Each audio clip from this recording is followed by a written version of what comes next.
पुणेकर उपासाच्या पदार्थातही नाविन्य शोधत आहेत, ह्याचे क्रेडिट द्यायलाच पाहिजे. Hello, welcome back to travel with heart. स्वागत आहे आपलं आजच्या नवीन व्हिडिओमध्ये. आजचा व्हिडिओ खूप खास असणार आहे, कारण आम्ही आज दाखवणार आहोत उपासाचे विशिष्ट आणि चविष्ट पदार्थ. पुण्यात अशी एक जागा आहे की जिथे उपासाच्या दिवशी फक्त उपासाचेच पदार्थ मिळतात आणि इतर पदार्थ कुठले मिळत नाहीत. तर आम्ही अशा खास ठिकाणी चाललेलो आहोत. चला.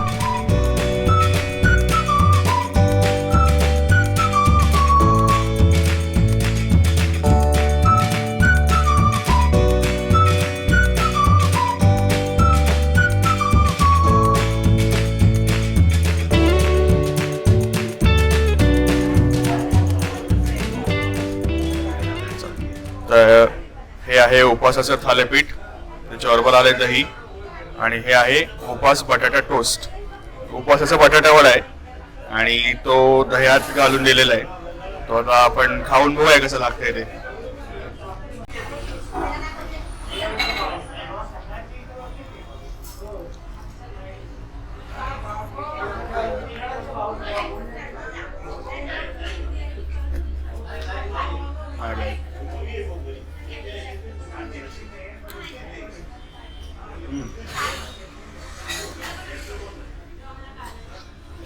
वा, सुंदर.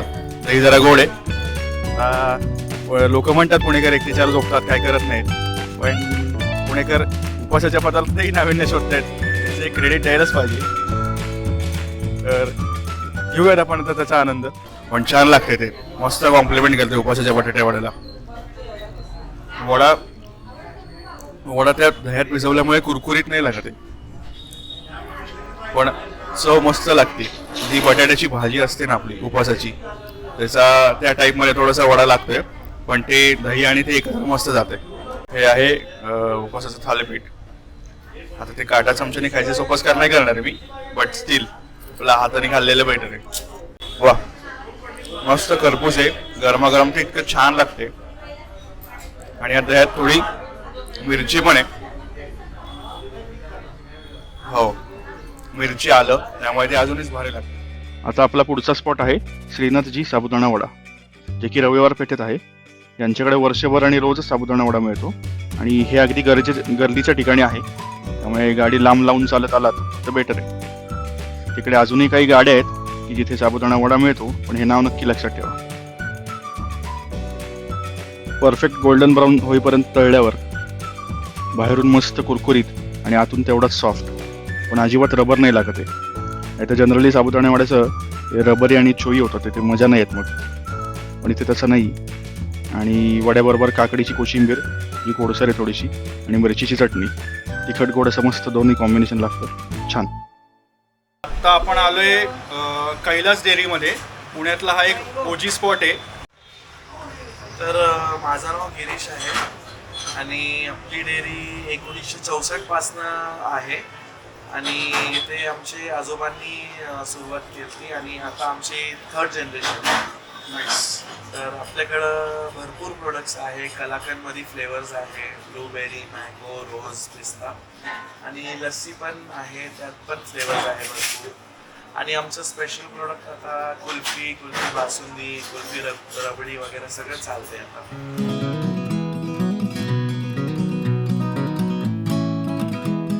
आम्ही ट्राय करतोय मलाई लस्सी, खरवस आणि ब्लूबेरी कलाकंद. हे सगळे पदार्थ उपासाला चालतात आणि आता उपासाचा व्हिडिओ आहे. ब्लूबेरी कलाकंद ऐकून शंका येऊ शकते. हा, त्याच्यात काही नाही, पल्प असतो, आम्ही विचारलं त्यांना, आणि बाकी खरवस आणि हे तर चालतंच. नवीन आयटम म्हणून आम्ही ब्लूबेरी कलाकंद घेतला, आणि कलाकंद जरा असतो छान, नॉर्मली खातोच आपण. मी गोड जास्त खात नाही, पण मस्त आहे. वेगळं प्रॉपर असं माइल्ड ब्लूबेरीची टेस्ट येते आणि खूप फ्रेश आहे ना, छान आहे. छान आहे. वेगळा आयटम ट्राय करायचा असेल तर तुम्ही नक्की येऊन हे खाऊ शकता. कमाल. त्यांच्याकडे ब्लूबेरी नाही, बरेच कलाकंदाचे फ्लेवर आहेत. कलाकंदाचे बरेच फ्लेवर आहेत, लस्सीचे बरेच फ्लेवर आहेत. हे मलाई लस्सी,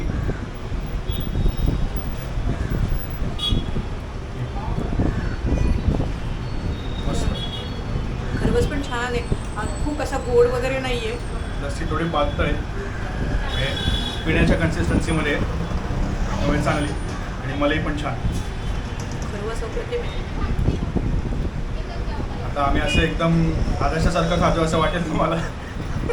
ही एक खाते मी एक खातोय, पण नाही आता आहे आयटम म्हणून पटकन खातो. इतकं चांगलं आहे की सगळंच पटापटा खावं वाटतंय.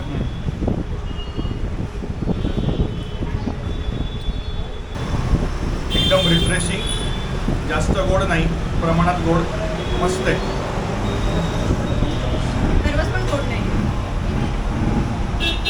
अगेन आम्ही हे सारखं सांगतो की ते जास्त स्वीट झालं की मग ते मजा येत नाही खायला, ते तोंडात फिरत राहतं. खरवस खातो. केशरयुक्त खरवस. येस. गोड नाही आहे. आता ते कंटिन्युअस गोड झालं छान की आहे. मग खावं नाही वाटत. मस्त गार पाणी गार आहे. आणि केशराची पण टेस्ट येते त्याला. आणि काय वेलचीची पण चव येते. छान, उत्तम पर्याय उपवासासाठी. सो आम्हाला अनेक लोकांनी सजेशन्स दिले की पर्सनली की तुम्ही आता ट्रॅव्हलसहित फूड ब्लॉगसुद्धा करा. तर म्हटलं की आपण शुभश्च शीघ्रम, तर महाशिवरात्रीच्या ओकेजनवरती चांगले नवनवीन उपासाचे पदार्थ दाखवू. खिचडी आणि हे बाकी पदार्थ सगळे खातातच, पण या व्यतिरिक्तही काय मिळतं ते नक्की जाऊन एक्सप्लोअर करूया. त्यामुळे तुम्हाला असे चमचमीत पदार्थ आमच्याबरोबर पाहायचे असतील आणि अनुभवायचे असतील आणि त्या जागांवरही जायचं असेल तर आमच्या चॅनलला प्लीज सबस्क्राईब करा आणि कमेंटमध्ये सांगा की तुमचा कुठला एरिया वगैरे कवर करायचा असेल किंवा कुठल्या आमच्या जागा ज्या आम्ही कवर केल्या नाही आहेत आणि त्या राहत असतील तर आम्ही त्या नक्की कवर करण्याचा प्रयत्न करू. आणि तुम्हाला हे आमचे नवीन फूड ब्लॉग्स कसे वाटत आहेत त्याच्यात ते पण कमेंटमध्ये सांगा. आणि आम्हाला इंस्टाग्रामवरती पण फॉलो करा, म्हणजे तुम्हाला आमचे करंट अपडेट्स कळत राहतील. So thank you so much for watching. भेटूया पुढच्या blog. Yes, bye bye bye.